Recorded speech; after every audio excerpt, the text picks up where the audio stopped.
Ay may pangatlo na. Nagdagdag. Bakit kaya?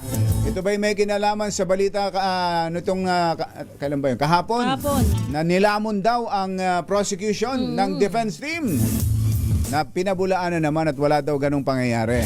Si Attorney Benjamin Tolosa nasa linya natin. Attorney Tolosa, magandang morning. Si Ka Jerry po ito. Kasama ko po dito si Kisses. Morning. Attorney, Jerry and Kisses. Good morning. Good morning, Attorney. Bata pa pala si Attorney Tolosa. If you don't mind, Attorney, ilang taon na po kayo? More than 40 na ho. Hindi halata, parang 39 lang kayo. Almost 2 decades in practice na din ho. Opo. Eto ho, yung binabanggit namin, pangatlo na kayong spokesperson o kayo na lang ang spokesperson ngayon at hindi na sina Congressman Ko and Adjong? Hindi ho, no. Ang mga main spokespersons dito, sila Kong Zia pa rin ho at si Kong Rene, no.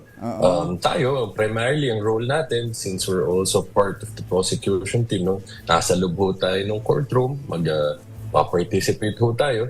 So, kung meron hong kailangan ng mga updates na agarang mabigay ho natin sa media, sa public in general, no, yan ho mainly ang role natin para makatulong ho tayo doon.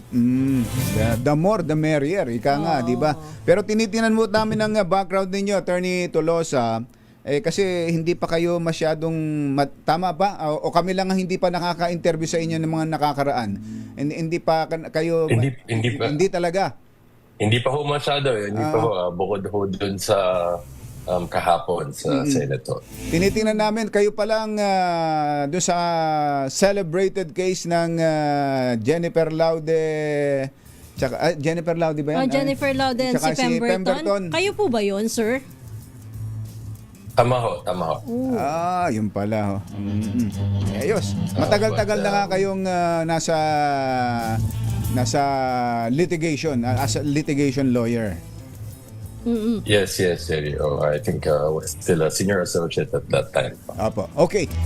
Dito po sa yung nabanggit ko kanina na yung report kahapon na saan pa nang galing yun? Ba't nagkaroon ng ganong nilamon ng prosecution ang depensa?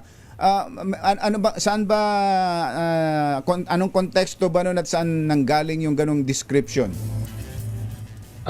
Actually, hindi ho din ho namin maintindihan kung saan nanggaling yun. Yung hong nag-report niya na it supposedly came from an unnamed source, no? But as I've explained yesterday, factually impossible ho yan, no? Para sinabihin yung may linamon na isang partido, ibig sabihin ho nun ay nakalamang ho kayo, ano? So in the context of pre-trial ho, para makalamang kayo, ibig sabihin, dapat meron ho kayong nakuhang mga puntos na mga rulings in your favor ho. Kaya lang, hindi ho posibleng mangyari yan dahil ho sa pre-trial, hindi ho pwedeng gumawa ng mga rulings ang impeachment trial clerk. No? Pwede lang ho is to note all of the arguments and objections of the parties, tapos sasubmit ho yan sa impeachment court. Parang impeachment court ho ang mag-decide dyan. So, it's actually possible. Walang ganung pangyayari. Pero ba't tumatagal, Attorney? Ba't humahaba? Pangalawang araw na kahapon at mukhang hindi pa kayang tapusin. Tama ho yun. Pero dahil unang-una ho, talagang napakadami ho talaga ng dokumento, no, na minamarkahan, no, ng both parties. Pero in the end, we believe, no, this will still expedite the proceedings dahil imbes na ho gagawin ng marking during the trial itself, at least dito ho, no, mas ginagawa na ho before the trial itself. Meron din hong konting usapin dyan bakit nagtatagal, no, dahil ang usual ho dyan kapag meron kayong common exhibits ng both parties, since pareho nyo naman pinapamarka na sa ebidensya, isang kopya na lang ho, no, ang mamarkahan nyo at isa na lang ho ang examine nyo bago markahan. Kaya lang dito, upon the insistence of the defense, minamarkahan po yung dalawa. So, nagkakaroon ng duplication of process. Ganun pa man ho, we're hopeful that it will be finished hindi today. No? Today. Kaya na po. Sa tingin ninyo, kaya na ngayon? Well, mahirap pong mga ako but sana talaga hong pinipilit natin matapos. And thankful ho kami sa Secretariat ng Impeachment Court dahil gumagawa ho sila ng paraan para mapabilis. Ina-accommodate tayo, nagbibigay ho sila additional ng mga tao para matapos. So imbes na minsan ang group lang ho ang nagmamarka, madami ho sabay-sabay. So, hopefully that will help. At yung sa articles, 4 na articles of impeachment po yan, nasaan na po kayo ngayon doon sa 4 na articles of impeachment na ito? Okay, bali nung first day ho, natapos ho dyan yung doon sa assassination plot and grave threats, pati ho doon sa bribery and corruption within the DepEd, no? So, magmula ho kahapon until today, ongoing ho, yung misuse and misappropriation of confidential funds, pati ho yung mga unexplained wealth and false salience. So inaasahan natin nakakayanin na ngayon, pero yung issue ng threshold sa conviction at issue ng pag-upo ng kung sino bang uupo na presiding officer ng impeachment court, pinag-uusapan din ba sa pre-trial yon at meron bang naglalabas ng isyung yon during the conference, attorney? Well, sinubukan hong i-raise yung issue na yan ng panig ng depensa sa pagsisimula ng pre-trial. Sinubukan ho nilang i-argue that this is a matter that should first be tackled before proceeding with the pre-trial conference. But kaagad naman hong nasagot yan ni Congressman Jinky Luistro na hindi ho yan appropriate, na dapat mag-proceed sa pre-trial as required under the rules. So, kaya ganun ho yun. But we leave it to the Senate sitting sa impeachment court to address these matters at the appropriate time, specifically dun sa 2/3 issues. Doon po sa presentation of evidence tsaka list of witnesses, may binabanggit po na may mga witnesses kayo na witnesses din ng defense. Paano ho nangyari yun? May kopyahan ba na nangyari? May mirroring bang nangyari? Tama ho yun. In fact, substantial number of the evidence and both documentary and pati testimonials ng mga witnesses pareho. Understand, mukhang sinasabi ho na parang walang mirroring dahil sabay naman daw final ang pre-trial brief. But alalahanin ho natin itong mga witnesses na to na pareho, ito ho yung mga naipresenta doon sa Committee on Justice before the House of Representatives. So of course, alam na ho nila na ginamit na witness to noon, uulitin mga gawing witness. So ulit yan.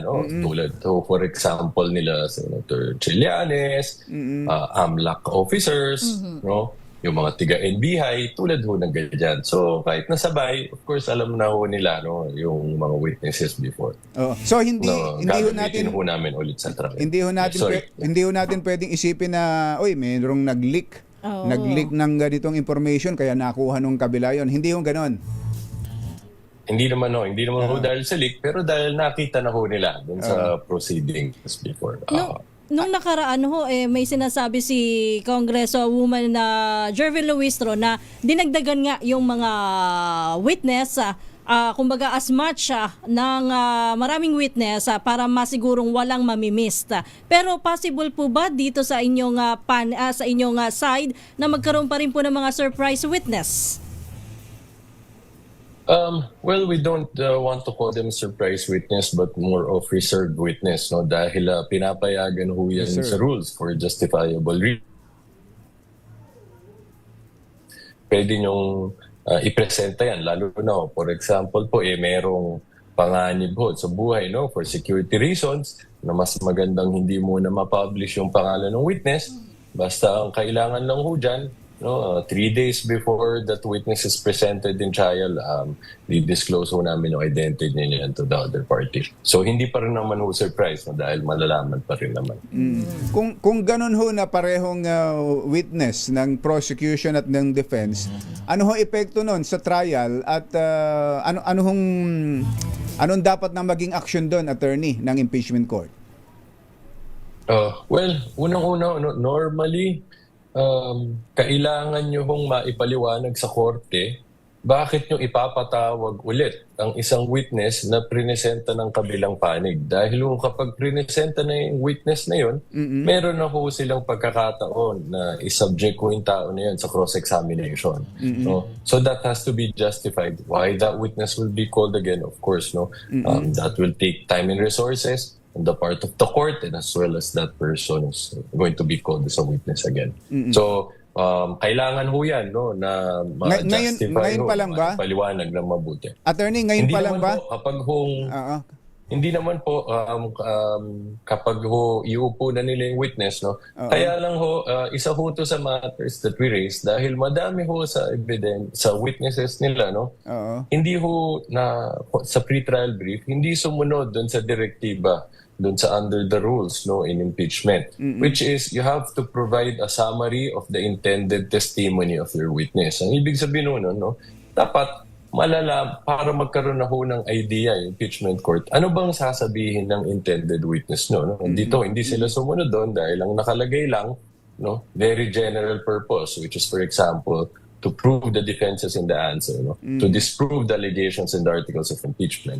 Ang magiging epekto ho nito, mahihirapan ho yung korte to determine kailangan ba talagang ipresenta itong mga witnesses na to. For example, bakit kayo nag-indicate ho dyan 7 unnamed officers from the office of the Vice President, for example. Anong pinagkaiba ng sasabihin ng mga to? No? Kailangan ba lahat yan? Irrelevant ba ang sasabihin yan? No? So, yan ho ang isang issue ho dyan na we asked the impeachment court to direct the other party to comply with that rule. Naku, sa kwento nyo pa lang, attorney, nagiging exciting na lalo ang trial mismo. Parang kailangan naming mag-ipon na ng mga popcorn, mani at debote para nakatutok lahat sa impeachment trial. Salamat po sa update, Attorney Tolosa, at nice meeting nyo po. Sana lagi kayong open ang inyong linya. Makausap namin kayo. Maraming salamat din, Noy, na magandang umaga ho sa inyo. Magandang umaga po. Attorney Benamin Tolosa, siya po ang bagong legal spokesperson ng prosecution.